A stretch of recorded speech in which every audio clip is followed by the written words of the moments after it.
Hello, I'm Anthony Brandt.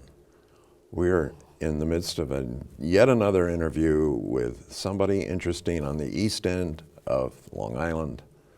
This is Susan Lacy I'm sitting with. We're having a conversation as part of our series of conversations, and who knows what we're going to get into, because Susan is an amazing human being.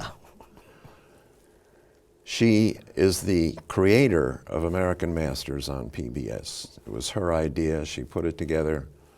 She persuaded them to do it with much difficulty, and she did 30 some odd years. 30 years ago. 30 exactly. some of years.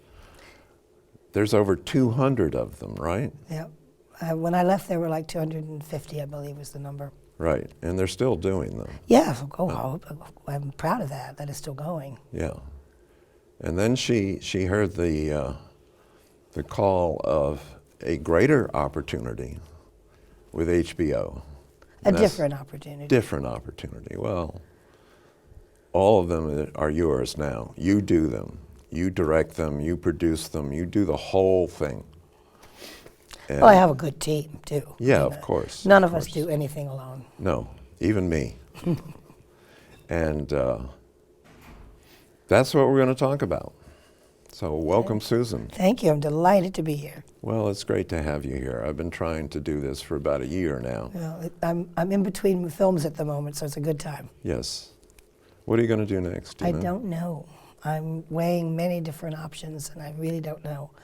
But I did 3 big films in 5.5 years. That's pretty really good. Big films. Right. And I need a little break. You can probably hear that. Yes. So I don't want to actually start something until, maybe March. Yeah. How did you get into this? I got into it very circuitously. Actually, I thought I was going to be a scholar. Mm-hmm. I got a master's in American Studies, and I did all my doctoral work in American Studies, and I didn't write a dissertation, but I did everything but that. And so it was, being interested in this kind of story, this, the interaction of history and people and events and politics and general cultural milieu has always been something I was really interested in. I did my dissertation on Frank O'Hara, and a poet that yes, has become, I know. at the time he was not well known at all, but he was sort of known as the Apollinaire of abstract expressionists, in the way that Apollinaire was to the Yes, Cubists. he actually worked for the Museum of Modern Yes, Art. he did the first Motherwell exhibition and a very important Pollock exhibition, and he was a wonderful writer. Anyway, it was that interaction. It was a new kind of poetry that was, riffing off of abstract expressionism and jazz. Yeah, it and, was almost like that. jazz. Yeah. So, but that isn't why I got into American Masters. I got into public television because I was at the time married to the head of the American Academy in Rome, and we were coming back from Rome, and he was becoming the president of Cooper Union, and I had written something about television and the arts, which only a brash 30-year-old would write about. Nothing, but how it could be much better. And I got a phone call from Jay Islin at Channel 13, who was the president at the time. And he said, how did I come put your money where your mouth is? And that's how I ended up at Channel 13. And I was initially I was going to be head of something called program development, which I thought meant program development. What it actually meant was fundraising, because I had also been at the Humanities Endowment and the Arts Endowment, and I knew very well how to write a good grant. And I didn't want to do that. So within a few months, I kind of got moved into the programming area and arts, and under the mentorship of a man named Jack Venza, who I'm still close to, and he's in his 90s now. A remarkable man, and we did a lot of Great Performances was our series, and we did a lot of full-scale ballets and full-scale dramas, and Brideshead Revisited, which we didn't produce but we bought. But it was the work, Right. and I was always interested in the people who created the work, Right. always. Right. And I realized that there was no place on television, because and public television, and I think a lot of people don't know this, that common carriage, which took a long time to convince the stations to have, was only 8 hours a week. So, which has meant the stations had to run everything at the same time.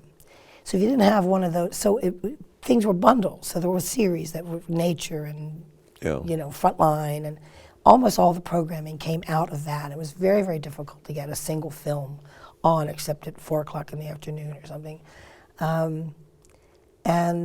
So I thought, and I realized there was no place for these. I mean, occasionally there would be a biographical portrait, but it would never be in prime time. It would get lost and nobody would see it. So I had this idea to create a series, and I wanted to be American because that was my background. And everybody laughed at me. They said, "What do you mean?" They did? Oh my God, I got such pushback. Who wants to see films about artists? Nobody cares about them. And I said, well, the reason that you think that is you put them on at 3 o'clock in the morning and nobody watches it. Self-fulfilling prophecy. These are amazing stories. They they really are incredible stories. They're dramatic, they're emotional. Right. They are, they're usually about somebody trying to overcome something, create something new out of, and ultimately they're quite transcendent. And believe me, there will be an audience for them. If this was such a good idea, somebody else would have already done it. And I was a pretty untried producer, so I think that had something to do with it. But Jack was supportive, and because I had been at the Arts Endowment, they gave me some money. And that kind of got things launched. Very little money, ultimately, to what that series became, but it was enough for it to be taken, for me to be able to go out and get other people to do something. Right. And that first year of American Masters, we didn't produce anything originally. There were a lot of filmmakers. I really put the call out to the best filmmakers. I said, what have you got going? And many of them had a film that they wanted very much to do, or they had raised a little bit of money from a foundation, but they didn't know how to complete it. And they would never have gotten it on the air. So I kind of created this basket of the best of those. And then PBS didn't want to put it on in prime time. And I knew that if it wasn't in prime time, it would never make it. So That's right. I said, put it on in the summer. This was in 1986. In 1986, there were 3 networks in PBS. That was it. Yeah. So everybody else was in reruns. And American Masters got all the TV covers. Excuse me. Because there was nothing else to write about.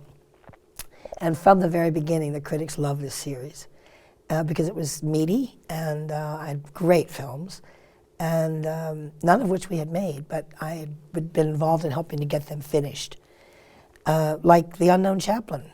Kevin Brownlow, the great silent film historian, had done this 3-part on Chaplin based on the outtakes. The outtakes, that's very clever. Well, because the only thing that survived were the outtakes because of the various studio fires. So they actually did this amazing series where they could trace kind of how Chaplin created a sight gag. Right. Because he rehearsed on film. It was incredible. And it was things like that. So Billie Holiday. It was a really good first season, and people loved it. And all of a sudden, it was like, oh, this is a great series. We'll have another one. Right. And then I had to start figuring out how to get them made. And every year, it was a bit of a struggle. And it remained a struggle, actually, because it took a long time for PBS to recognize that it really was a major series. And because we won all the awards. And but I never got it funded the way it should have been funded. And I think some of it had to do with the fact that I was so passionate about it. And it was a choice between that and creating something else that was new. It was like, oh, Susan will figure it out. And I did, for 30 years, figure it out. Yeah, that's... But I didn't want to make, there were other followers of ours that did films differently. They made them in 6 weeks for very little money. And they all felt like book reports to me, and that's not what I wanted to do. I wanted to make real films that would last. And I wanted them to be as important and as excellent as the people we were making films about. I thought they deserved that. Right. And I didn't want every film to be the same. They were all different. Every film was different because they took their energy from the people we were making the films about. So if you do Leonard Bernstein, it's kind of got a majestic quality to it. You do Lou Reed, it's gritty and street. And I'm really proud of that. And we were very recognized for it. The series won the Emmy for Outstanding Documentary Series like 10 years in a row. But I ended up creating my own competition because it had taken me 10 years to get Bob Dylan. I'd started with a list of people that I really wanted to do, and I was slowly getting through that list, and Dylan was certainly on that list. And it took 10 years. I called his manager once a month for 10 years. And finally I got this phone call, because I knew that the manager was doing interviews with all these important people that he was afraid wouldn't be around at some point, like Allen Ginsberg and people like that. So, and I knew that they were doing it, and I called, that's why I would call him, and finally he called me and he said, come on over, I got something to show you. And he'd finally done an interview with Bob. Bob had finally agreed to this, and now we had something to talk about. Anyway, long and short of it, it was a huge deal. We hired Martin Scorsese to direct it, and it was a big, big, big, big deal. Called No Direction Home, 4 hours. It only covered up through basically the motorcycle accident. Didn't it make it into theaters? No, it was too long for that, and it wasn't cleared for that. But it became the best-selling video of that kind. We sold over 1 million DVDs. 1 million DVDs? Over 1 million wow. DVDs. And that's a fan base. That really is. And basically after that, the DVD market died, but that changed everything for me in American Masters, that I no longer had that market to rely on to get advances against the production costs of the films that I wanted to make. And so I did a lot of co-productions, and it was a lot of putting the pieces of the puzzle together.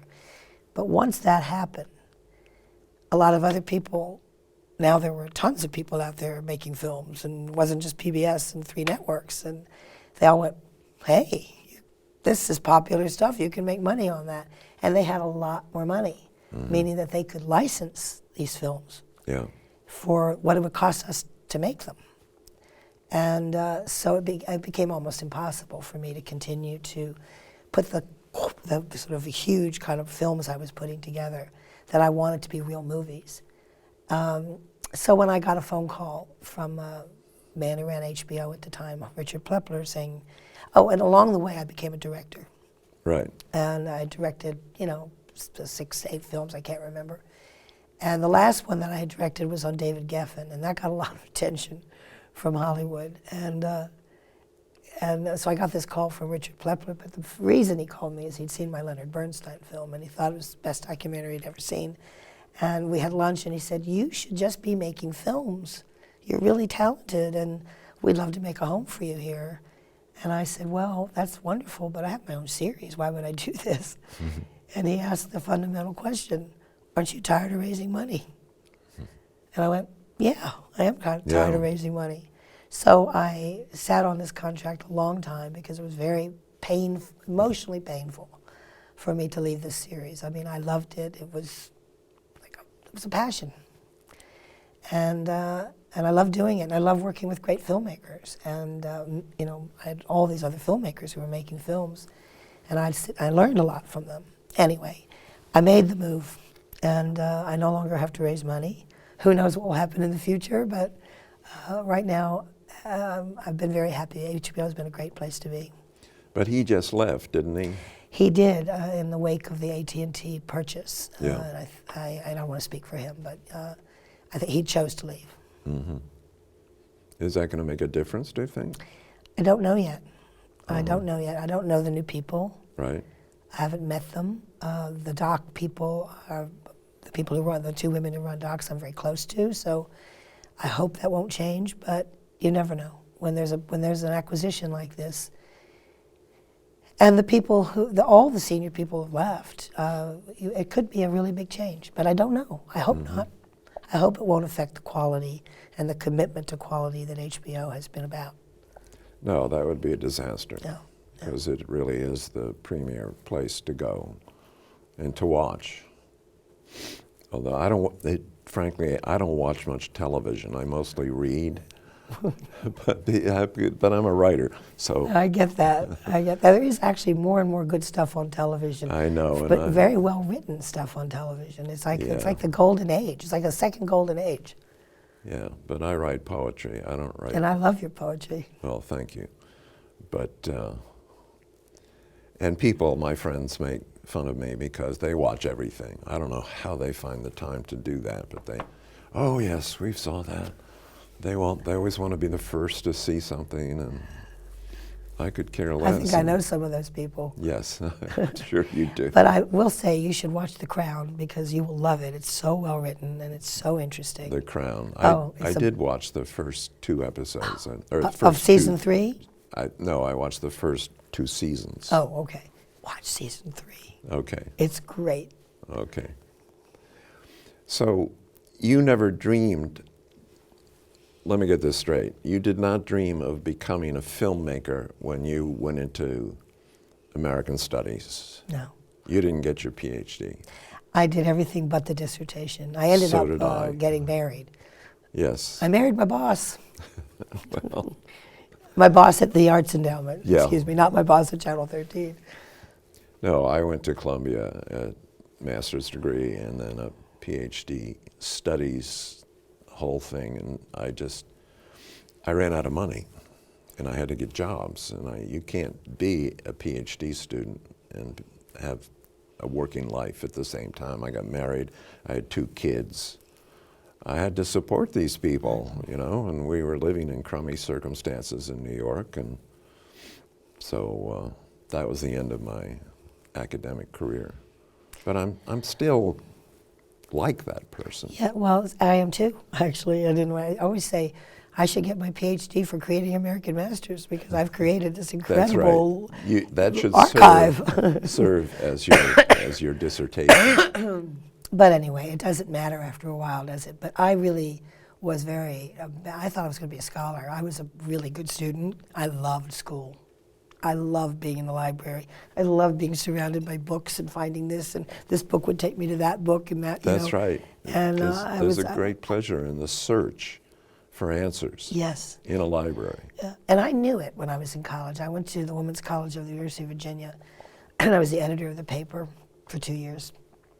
And I was probably one of the very few women that stayed on campus on the weekend, because number one, I had to put the paper out. But I really liked it. I rode horses and I did the paper and I worked on my own papers. And I remember thinking to myself, it sounds very sort of braggadocio, but I remember thinking to myself, you're never going to have this opportunity again, where you can just indulge in your love of writing papers and reading and research and doing all this, because you will have to go to work. Yes. And so I took advantage of it, and Right. I love school.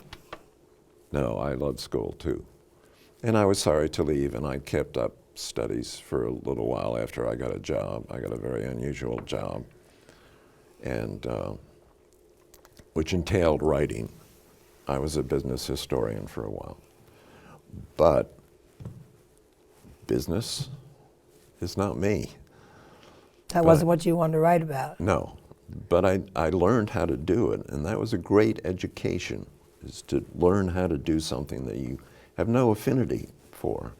I can describe to you in detail how the lens of a between-the-lens shutter works, and the whole thing, the whole mechanics of it, in an aerial camera.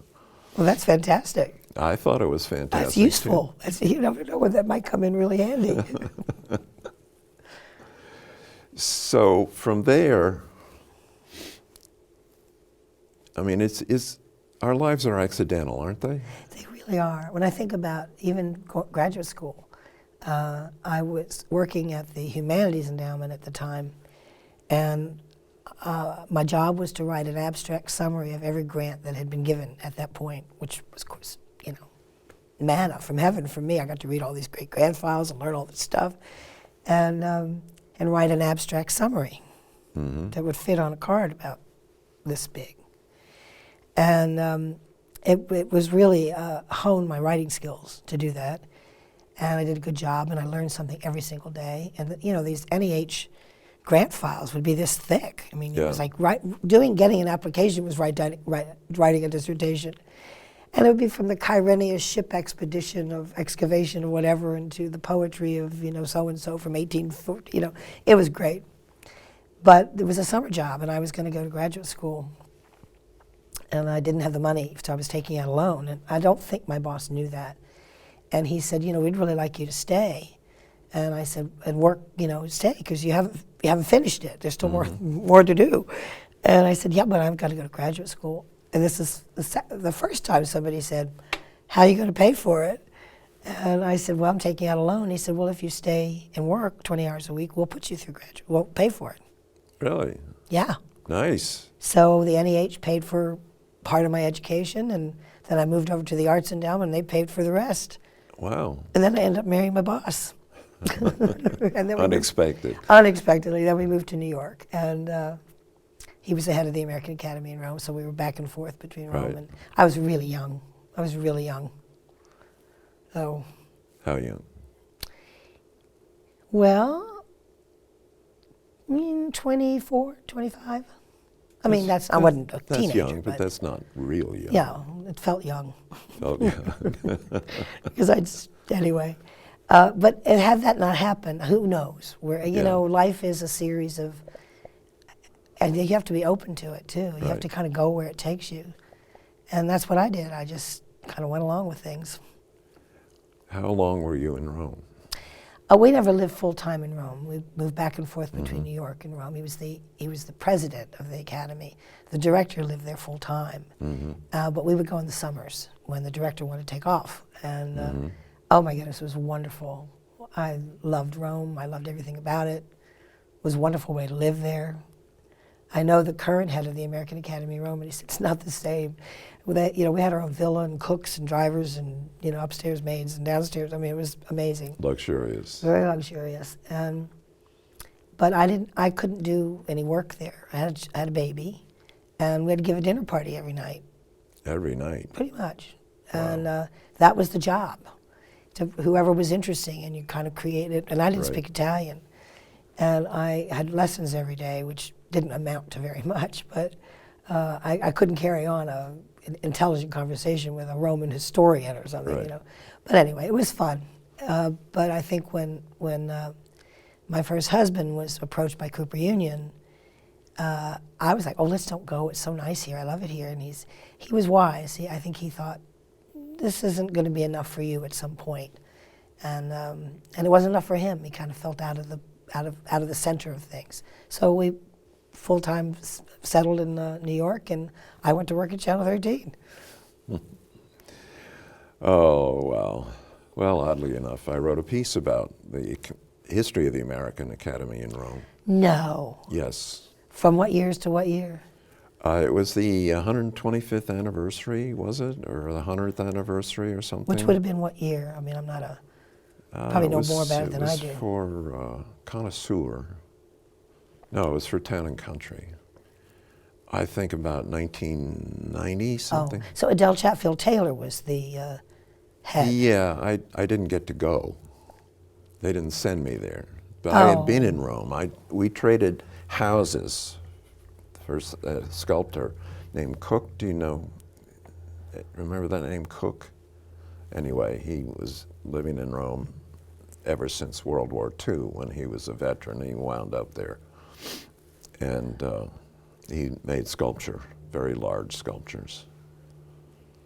And we spent a month in his apartment right in the center of Rome. Oh, must have been heaven. Walked out the front door, building built in 16th century, little door in the great huge horse door. Right. Looked to the right and there were the Spanish Steps. Oh, Turned a my corner God. and within 2 or 3 blocks we were in the Piazza Navona. Lucky guy. And have you been back? No, we don't travel that much. Well, at least you had that experience. Yes, full month, changed my life, and I wrote a book. About the American Academy. No, I wrote a book about Rome. Oh, about Rome. Well, you're always going to give me that book, and I want to read that book. But I'd also love to see your article about the American Academy in Rome. Oh, that's going to be hard. I'd have to find it. huge files. Did you interview Adele, who was the person who took over from my first No, I husband? didn't. I just read about it. It was a very sort of minor piece. Okay. Well, it's quite an extraordinary place, and if you are selected to go there, it's highly competitive. You win something called the Prix de Rome, Yes. the Rome Prize, in literature or history or classical studies or Right. musical composition. And the cast of characters who have been there over the years is quite astonishing. I remember, though, when we were there, we invited Charles Eames to make a film about the Academy. Really? And he was a good friend. And he arrived, and he was one of those guys that he expected you to read his mind. You would get what he was thinking by some kind of osmosis, and somehow I had the ability to do that. So I became his assistant on going around Rome and shooting things, and mostly he was interested in making sure he got fragolini, the wild strawberries. And I didn't know how seriously he was taking this, but after 2 days he said, "I'm ready to go home." And we said, "Wait a minute, you didn't shoot enough yet." He said, "Don't worry." And we said, "Yeah, but it's Rome." And he said, "Yeah, but you know what they say about Rome." And we'd say a lifetime, we'd say, "Rome, a lifetime is not enough." And he said, "Yes, but it's amazing what you can accomplish in a few days if you really apply yourself." And he left. The film never got made. Oh, that's It was too a bad. shame. It would have been a good thing. Anyway, I met a lot of very interesting people in Rome, including, anyway, that's probably not for this conversation. That's when we have dinner. No, it's something that we both care about, Yeah, and yeah. so we talk about it. Which of the you've done? 1 second, you have to start over. Okay. You did 8 of your own directing jobs in American Masters. Which one was the most fun? Well, all of them were fun. I mean, Joni Mitchell was fun Yeah. for me because I was a huge fan. Judy Garland was fun because I picked a very unusual way to do it. Which was? Well, there was nobody left. Her 2 daughters, of course, were still around that I actually wanted to interview that would give insight. You didn't want the third cameraman on Stars Born, Right. And I decided to do it all as a voice drama. And I read everything that. Also, I had access to Judy's audio tapes that she had started to do for an autobiography. And a lot of people asked me later why I didn't use them. First of all, they weren't complete. Secondly, by the end of them, she would be sort of, drunk. Yeah. And I didn't want that film to be about that part of Judy. So I used that, other things she had said, print interviews, and I did the same with Kukor, I did the same with Minnelli, Mankiewicz, the people who had been instrumental in her life. And MGM had oral archives of a lot of people she'd worked with, like Van Johnson and June Allison and that kind of thing. So I got actors. And this woman who played her on Broadway did the voice of Judy Garland. And I got wonderful actors because I listened to what they sounded like and cast it. So you never saw a person on camera. It was all a voice drama, and it was very powerful. I love doing that. But I think the film, and I did this film on Rod Serling where I kind of framed it like a Twilight Zone and they shot Twilight Zone in 35 millimeter. So I did it open in 35 millimeter and got the great Fred Murphy, wonderful cameraman who was a friend of mine, to shoot it. I didn't know what I was doing, but my brother wrote the copy, and it was like a Twilight Zone. Mm-hmm. And it was so much fun to do. And when we were mixing and in the post-production, people would come in and say, "I remember that episode." I felt very proud of that. But the film probably that meant the most to me was Leonard Bernstein. Yeah. Because he was someone who I had grown up with. My parents were from Europe, and my father got out of Germany just in time, and my mother later from Hitler. And we weren't allowed to watch a lot of television, but we were allowed to watch the Young People's Concert and Omnibus. And I remember the day and my parents were classical musicians, but they were open. And the day the cast album of West Side Story came out, my father was like first in line to bring it home. Really? And I remember we listened to it and my father weeping. It had such an impact on me. Uh-huh. So when I moved to New York, for the Academy, and we immediately were in a world of very interesting people. Right. And one of the people I met and became really close friends with were Lucas and Cornelia Foss. Right. And Lucas had been, great friend of Lenny's from the time he was 16 years old. They were at Tanglewood together. Mm-hmm. So I actually got to meet Lenny, but it was later in his life. And I had to convince everybody that I was the one to do this film. I hadn't done a lot yet.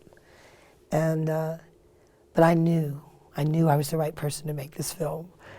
And I felt the whole time I was making this film, which by the way it's been a beloved film, and it's out of rights, and I have to figure out what to do about it. I felt like Lenny was sitting here, and my father was sitting there. And I made this film. It's a very emotional film. But I had a thesis. I mean, it's called Reaching for the Note. And I read something that Lenny had written when he was quite young. And I don't think I can do it exactly right, but it was something like, in the beginning was the note, and the note was God. Blah, blah, blah, blah, and whoever has the ability to reach to the heavens and bring that note down to earth, he is a composer. And to the extent of his reach, partakes of the divine. And that struck me, and I went, and I realized, I read a lot and everything, that Lenny was not taken seriously as a classical composer at all, because That's true. He was a melodic composer, and atonal music was, the order of the day, and he was very put down by, at the time, for his classical. He should just stay in Broadway. What does he know about the concert hall? Except he was the greatest conductor ever. And that hurt him. And I read what he wrote about Mahler. And the thesis, ultimately, of my film is that he really wished he had been Gustav Mahler, and that he went to his grave feeling he hadn't quite accomplished everything. One of the most lauded and applauded and admired men in music ever felt he hadn't done it. And there was a little bit of depression about that. Yeah. Though I did not want the movie to be a depressing movie, because he had a lot of joy in him too. So I really did this film almost melodically, so it would be, sort of solemn and then great joy and solemn and great joy, because that's how Lenny was. He was a very complicated man. Complicated, didn't know, should I be a composer, should I be a conductor? Should I write classical music or Broadway? Should I be a family man or a homosexual? The man was riddled with conflict. Right. But he was also extremely funny and took a joy out of life. And watching him conduct was unbelievable. So anyway, it's my favorite movie that I've made. What was the worst, or the hardest, put it that way? Hardest. Well, in some ways, I think emotionally or psychologically, Steven Spielberg. Not because he's a difficult man. He was great. He was very cooperative. I did 30 hours of interviews with him. That's incredible. 15 two-hour interviews. But I was making a film about the most famous filmmaker in the world. Yes. I was terrified the whole time. I actually, one day I said, you just cannot think about this anymore. If you think about this, you're just going to freeze. Yeah. So I just tried to put it away and say, I'm just going to do the best job I can do. Right. And when I sent the film to him when it was finished, I don't know if you remember the film, I started with Lawrence of Arabia. Yes, I do remember the film. I don't remember it in detail, but I remember liking it a lot. Well, it was very hard. It was actually a hard film to make. I focused on him as a director, not the business and all of that. And, it was a huge empire that he's built. I focused only as a director, but there were 29 films at that time. That's a lot of films. That is. And the film almost had a first part and a second part. It was the young kid with the camera from the time he was 8 or 9 to the man who did Schindler's List. And that journey, because he had immediate success with Jaws. He was 23 years old when he did Jaws and became the biggest blockbuster of all time. And that was a journey. And then after Schindler's List, when he finally wins an Oscar for the first time as a director. Then his filmmaking changes. He's become kind of an elder statesman, and he begins to take on, he leaves childhood behind, E.T.'s and Close Encounters, Yes, which were all all kind that, of very right. much built from his own experience. And he tackles the big issues of the day, becomes a historian. He makes Lincoln, he makes Munich. And so it was like I had to, and how to make that seem like a whole. Structurally, it was complicated. But I remember I started the film with Lawrence of Arabia because he told me the story of the day he almost gave up his dream of being a director. And I said, when was that? And he said, this movie came to town. It was the first time that I had seen a movie in stereophonic sound and sat in real comfortable movie seats. And he said it was Lawrence of Arabia. And I thought, I'll never be that good. And and I almost gave it up. I thought I'll never be that good. So I started with it because I wanted to show what he was aspiring to as a young boy, what he wanted to do. Because he was very different from the other filmmakers at the time that were, coming to the fore. Well, Marty it was coming Scorsese. out of the Hollywood industry of the big studios. Well, yeah, that's what he wanted. All the other filmmakers that were his buddies, they all were, gritty, independent filmmakers. Marty Scorsese didn't want to be a studio filmmaker. Right. But that's what he wanted. And anyway, when he called me after he saw the film, I was very nervous. We sent it. Didn't know exactly when he was going to watch it. I mean, I always send it to a subject a few days before locking picture. Not that, I know, and they know that, so they know like they can't come in with. First of all, they all have to sign it's something. too late. They can't. And they have to sign something saying Yeah. they give up editorial control. But if there's something they really genuinely hate, you don't want them to hate the whole movie because there was one shot of them they didn't like, So kind of leave that open. Anyway, he called me. I got on the phone. I was very nervous. He said, "Pretty bold of you to start a movie about a filmmaker with somebody else's film." And I went, "Oh shit." And he said, "I loved it. It was wonderful, perfect. I loved it." And that was it. He had really almost no comments, and he was lovely in helping to promote the film and peer it. We walked the red carpet many times. Right. I didn't know what walking the red carpet meant because at PBS we never had them. Right. And we never had the money for any of that stuff. So it was like this, Stephen's going to walk the red carpet with you. And I thought that meant we went arm in arm and we walked down the carpet. Yeah, that's what I would assume. It's not that at all. There might be 50 cameras and reporters, each one with a microphone. And you have to go walk down the red carpet and answer the same question 50 times. Over and over and all again. of it seemed like you're doing it for the first time. And it's hot and it's sweaty. And he knew I'd never done it before. I said, "Stephen, I don't know if I can do this." He said, "Don't worry, I got your back." He was wonderful. Was there? Did you find any sexism in the industry when you were doing all this? It's hard to know that, really. It's hard to know whether. I actually don't think I did. PBS is not funding American Masters the way they funded all the other series. I don't think was because I was a woman, because a woman started American Experience, a woman started Nova, and Masterpiece was run by a woman, so I don't think so. I think it was more that they never really understood how powerful these films could be, and then once I made it happen every year, it was like, well, we'll do other things instead. But no, not really. Not really at all. Nope. But I was like a dog with a bone. I wasn't not going to have this series happen. And that's why I related to Ralph Lauren.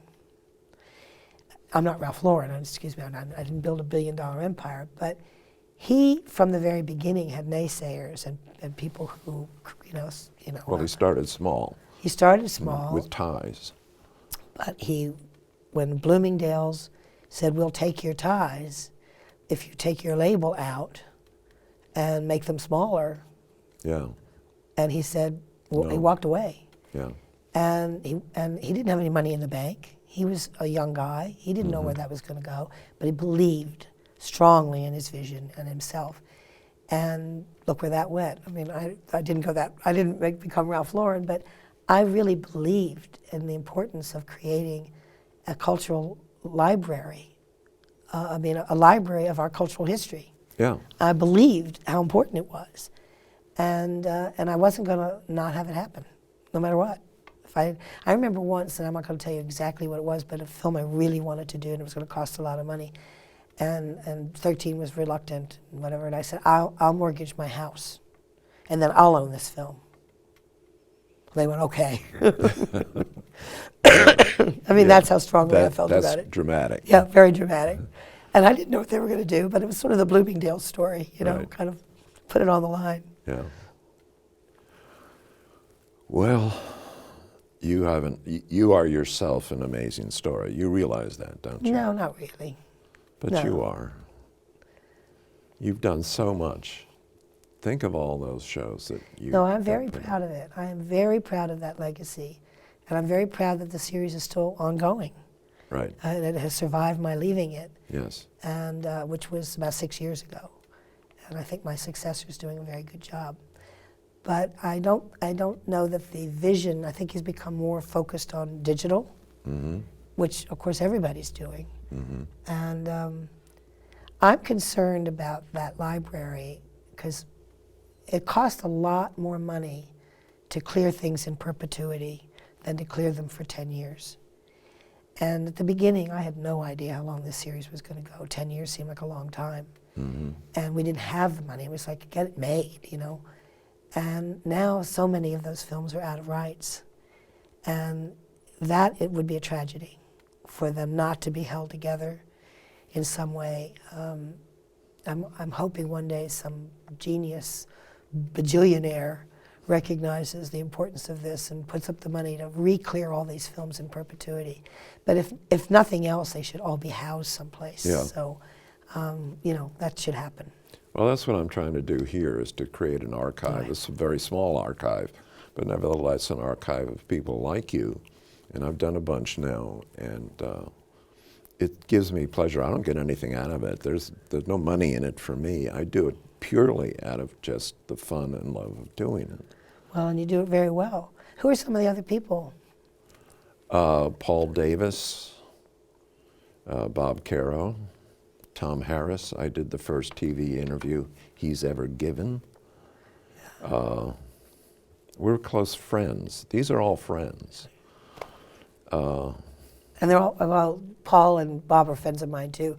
I met Tom Harris for the first time last summer at Paul Davis's show at the library. And I was like practically on my knees, you know. I was so excited to meet him. Well, we moved in next door to him when we bought our first house in Sag Harbor. And they were living next door, and we became friends over a period of time. And we go visit them in Florida usually for a little while. Nice. In the winter. And they live right on the water. What do you want to do next? What's your next book, or besides the poetry? Do you have a book in you? I'm trying. I'm pretty old, you know. You don't look it. I know, but I am. I'm trying to sell a book about American history, which will destroy the myths. It's called Streets Paved with Hope. That's wonderful. Oh my God, what an important book to come out now. Well, I got to write it first, and I have to sell it, so. But I'm you in the have all process. kinds of friends in the publishing world. This should not be that hard. Oh, And that's an you'd be important amazed. book. You'd be amazed. So one thing, Susan, I haven't asked you about yet is the Jane Fonda film, which I loved. I thought Jane Fonda in 5 acts, all the lives that she's lived, all the work that she's done, not just as an actor, but as an activist in the best sense of the word. I had no problem with her going to Vietnam. We did not belong in Vietnam. We had no business there. It was stupid. I think American foreign policy is generally often very, very stupid. Well, it was very brave of her to go, if a little naive, to go alone Right. and not have a protector there who would say, don't sit on that anti-aircraft gun. Right. You know, I mean, she didn't know. She just was being led along and thinks she was being a good Joe, you know. Right. She knew it immediately, though, that it was a mistake, and she tried to get them to give her the camera back and destroy it, and they wouldn't. The bigger mistake that she made there was, I believe, and it was a very complicated thing to deal with in the film, because I never understood why she believed the Vietnamese when they said that they were no longer torturing prisoners. And that was a much bigger deal, the way she dealt with the POWs. And a lot of those never forgave her for that. And I think more than anything, when she apologized, that's what she was apologizing for. I mean, she apologized for sitting on the anti-aircraft. That was stupid. But that she hurt so many people, and that was a big moment. And it was complicated. It was the only thing that was really complicated in the film. I'm sorry, let me take these off. Was talking about that, because she's I think she still thinks that she did the right thing on that, and I'm not so sure on that one, you know. But then there are POWs who worship her and say she was courageous in going.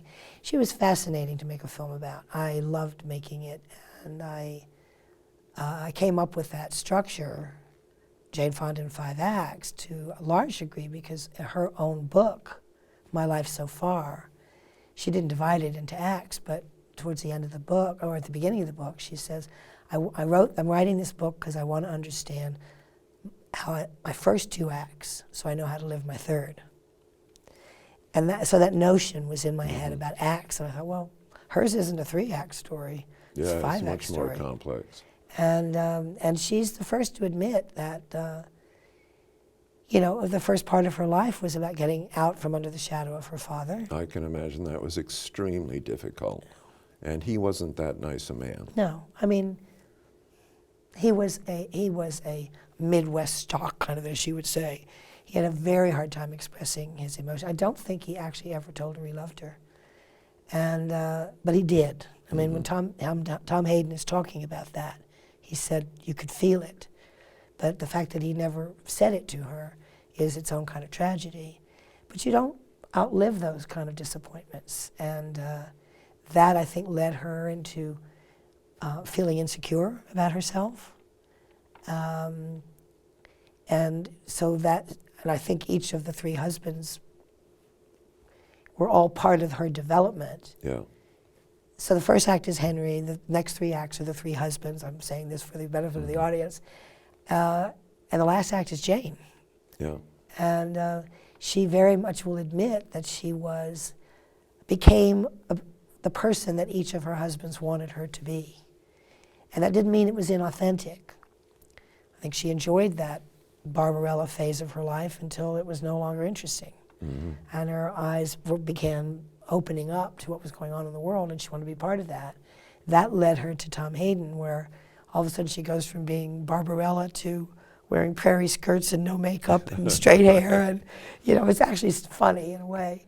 But she learned a lot from him, and she became a full-out, boots-on-the-ground activist and lived modestly by the standards that she had grown up in Hollywood royalty, and she was authentic in that. And then Tom Hayden cheated on her and fell in love with someone else. Really? Yeah. And that's why that marriage ended, and she was a mess. She tells it in the film that the day it was announced that she and Tom were getting divorced, Ted Turner called her and said, "You want to go out?" And she said, "Well, call me in 6 months. I'm having a nervous breakdown." In 6 months, he called her. And then she goes into another phase of her life, of kind of a corporate wife. But she says that she learned the most from him because he had a kind of macro view of the world, and she'd always been a kind of micro person, and she began to see it more globally. And I think that was a wonderful marriage. I think they had 10 wonderful years. But she felt encaged. He didn't like to be alone.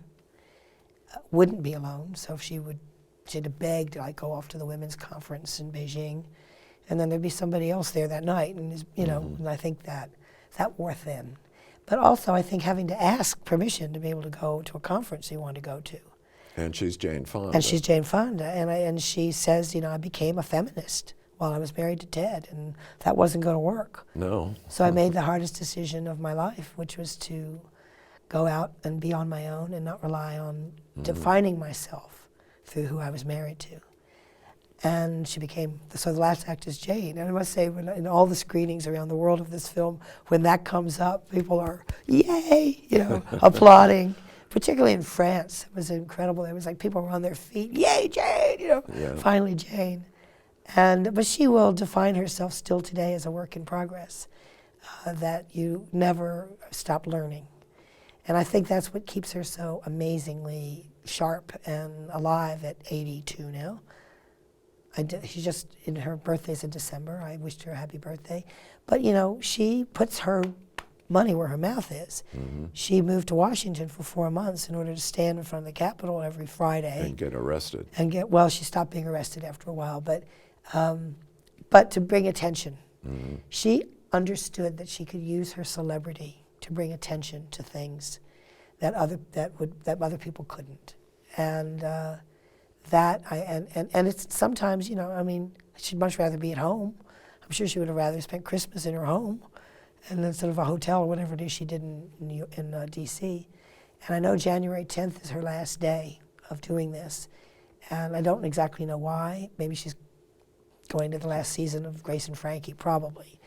But I'm going to go down and join her on January 10th. Oh, good. Yeah. Excellent. I want to stand there and, show support and solidarity. Right. But I love her. And she is the most open person I've ever made a film about. I mean, there is no filter at all. Not everybody I've made a film about is alive, so I couldn't help that. But she's very comfortable telling her own story. And, of course, she's an actress.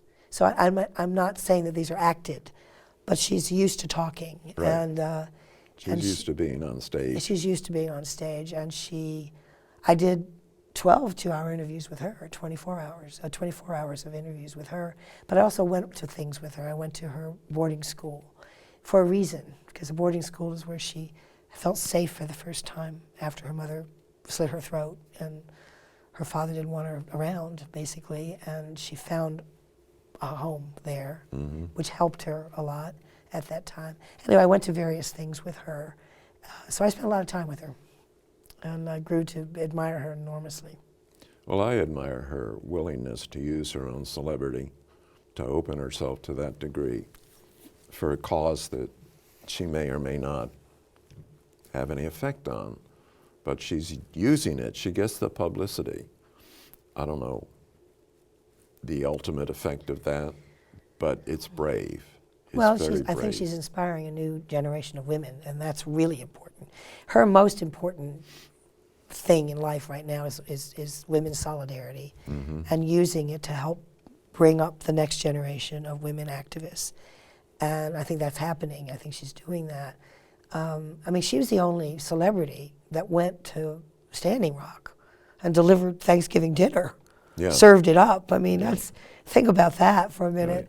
Right. But one of my favorite images in the whole film is her today as an activist coming out. I think it was a Trump thing, but it might have been a climate thing, I'm not sure.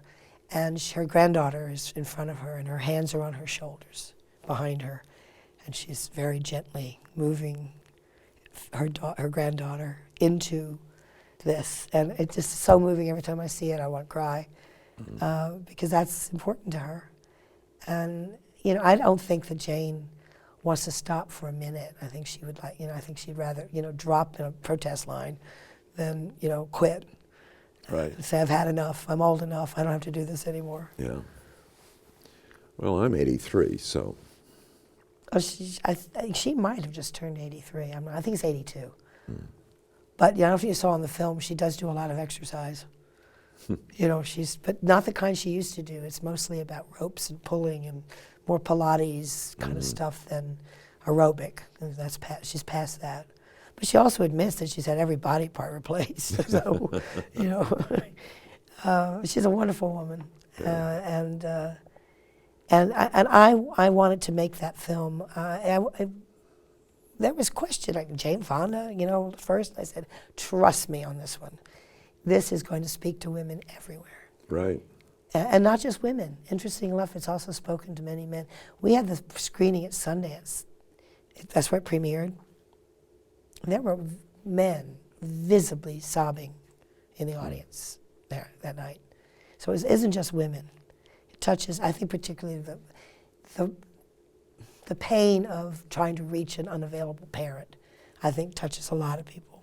Yes, it does. And I think infidelity touches a lot of people.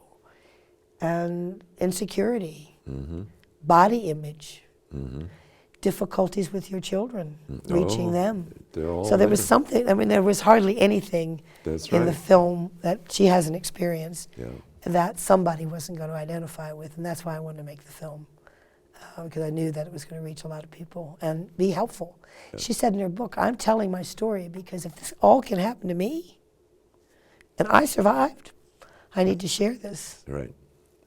Anyway, I've been talking to Susan Lacy, wonderful person, wonderful filmmaker, and this has been a wonderful talk. Thank you so much, Well, I've Susan. enjoyed it very much. Thank you for having me. It's been great. We're done, folks.